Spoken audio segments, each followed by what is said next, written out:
हाँ भौणी तुम ना क्या ना तुम ना क्या केन आइच तुम ये दल ना क्या ना तुम ये हैं यहाँ आज केते खुशी लगुचे नवीन ओडिशा कार्यक्रम केते उत्फुल्लित अच्छ केते खुशी लगुचे हैं आगे यार बड़ मंच रे नाचबार इच्छा अच्छे के हैं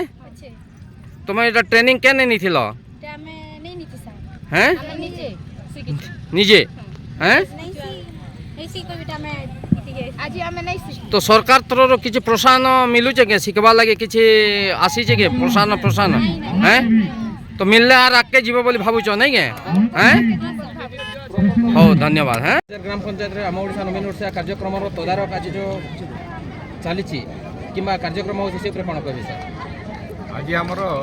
पंचायत स्तरीय सचेतनता शिविर कार्यक्रम चांचेर पंचायत रे आहरी आमर 26टा पंचायत रे सब कार्यक्रम हम विभिन्न उन्नयनमूलक कार्य आम प्रदर्शित कलु लोक मान अवगत कलु एवं आहरी कार्यक्रम आग को परिचय कौन आम ओडिशा नवीन ओडिशा कोऑर्डिनेटर आज जो आम ओडिशा नवीन ओडिशा रो जो कार्यक्रम चलुचे से ऊपर टिके कहतो सर माननीय मुख्यमंत्री लोकाभिमुखी योजना लोकों पाखे पहुँचू ये आम ओडिशा नवीन ओडिशा जरिए ग्राम पंचायत मार्ग सचेतनता शिविर आरंभ हो आज से भाया चांचेर ग्राम पंचायत विभिन्न उन्नयनमूलक काम मानव ओडिशा मुख्यमंत्री लोकाभिमुखी लोकों पाखे कलाहांडी जिला केसिंगा ब्लॉक अंतर्गत चांचेर ग्राम पंचायत ठारे आम ओडिशा नवीन ओडिशा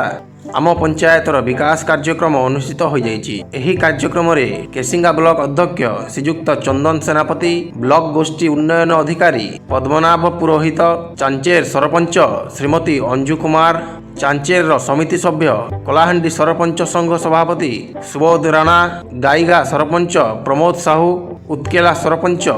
नरेंद्र माझी आम ओडिशा नवीन ओडिशार संयोजक श्रीयुक्त बद्री पट्टनायक उत्केला समिति सभ्य और अन्य कर्मकर्ता उपस्थित थिले। एही कार्यक्रम रे सांस्कृतिक कार्यक्रम और अनेक रंगारंग कार्यक्रम अनुष्ठित होइतिला। एथिरे हजार हजार व्यक्ति जोग देइथिले। समस्त कार्यकर्ता आम ओडिशा नवीन ओडिशा कार्यक्रम को भूयसी प्रशंसा करथिले। एही कार्यक्रम को चांचेर कार्यनिर्वाही अधिकारी लंबू शिखा सुचारू रूपे तुलाइथिले। कलाहांडी हेमंत साहू रिपोर्ट संघार लाइव।